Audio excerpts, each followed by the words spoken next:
Hello, my name is Christina Singh, and I'm a sophomore at Connecticut College. It's a pleasure to be presenting my research project to you today at the 109th AAVSO annual meeting.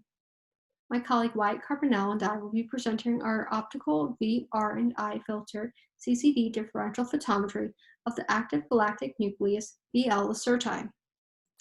Our observations span the time from the summer of 2018 through September 2020. Manny Rosales, now a graduate student in physics, cannot be here with us today, but he was a student who performed all of the BLAC photometry prior to the summer of 2020. Wyatt and I did the calibration and photometry of the images we acquired this past summer and fall. In our poster, we have compared the optical behavior we saw in our light curves to the gamma ray data available from the Fermi Large Area Telescope over the same period of time. Our research hopes to contribute to an improved understanding of the location of gamma ray emission in these objects, the connection between optical and gamma ray variability, and the physical processes that might be the cause of gamma rays observed from many sorts of active galactic nuclei. I will start by giving you a brief introduction of our source, BL Lac. BL Lac is a prototype of a class of active galactic nuclei called BL Lac objects. It is a type of ultraluminous object known as a blazar. BL Lac objects lack or have very weak emission and absorption lines in their spectra. They also display strong linear polarization and have jets pointed near our line of sight. In addition, they display rapid variability at all wavelengths from radio to gamma rays, over short and longer periods of time. Right now, BL Lac has brightened to optical intensities not seen for a long time. We are looking to see if an increased optical flux has been mirrored by flares or brightenings at gamma ray wavelengths. Now, my colleague Wyatt Carbonell will present our observations and how we acquired and calibrated and then photometered them to produce the light curve shown below. Thank you for your time. Hello, I'm Wyatt Carbonell, a freshman at Connecticut College. It's such a pleasure to be able to present here at the AAVSO 109th Annual Conference. We observed BL Lacertae with a 20-inch plane-wave telescope and an FLI Kepler KL400 CMOS camera, which is located at the Sierra Remote Observatories in New Mexico.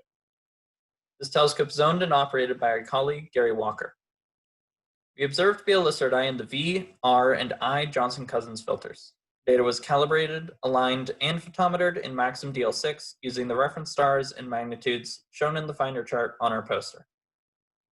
Please note that we have not yet applied transformation coefficients to our magnitudes, so the magnitudes displayed here are instrumental magnitudes only. As you can see, BL Lacertae has been in a historically bright phase recently, July through October, displaying a steady increase in its optical brightness over the past 3 years. Our last observations of this object were taken in early September, and at that time, BL Lacertae had reached an R band magnitude of 12 and an I band magnitude of 11.3. And even though not shown on the V light curve, preliminary photometry of our August to September V data has this blazar reaching a V magnitude of almost 13. So the visual band data is showing an increase in flux similar to that seen in both the R and I filters. BL Lacertae is currently manifesting an uptick in gamma ray emissions as well. While BL Lacertae is not flaring in the gamma rays, at least compared to the outburst around modified Julian date 8400, it is showing some increased activity as can be seen from the Fermi Large Area Telescope light curve. That is, there is a bump in flux around modified Julian date 9080 to 9110. Our preliminary optical magnitude values and variability are consistent with optical observations made by the Stewart Observatory and those provided by the Boston University Blazar Group. In the future, we plan to refine our light curves by completing the photometry of our V filter data and applying transformation coefficients to that data. We also will continue monitoring BL Lacertae once the SRO Walker scope is running again after the fires in California. And we plan to fill in the gaps in our light curve by mining the AAVSO CCD observation archives for additional data in the V and R bands. Thank you for taking the time to listen to this presentation, and please enjoy the rest of the conference.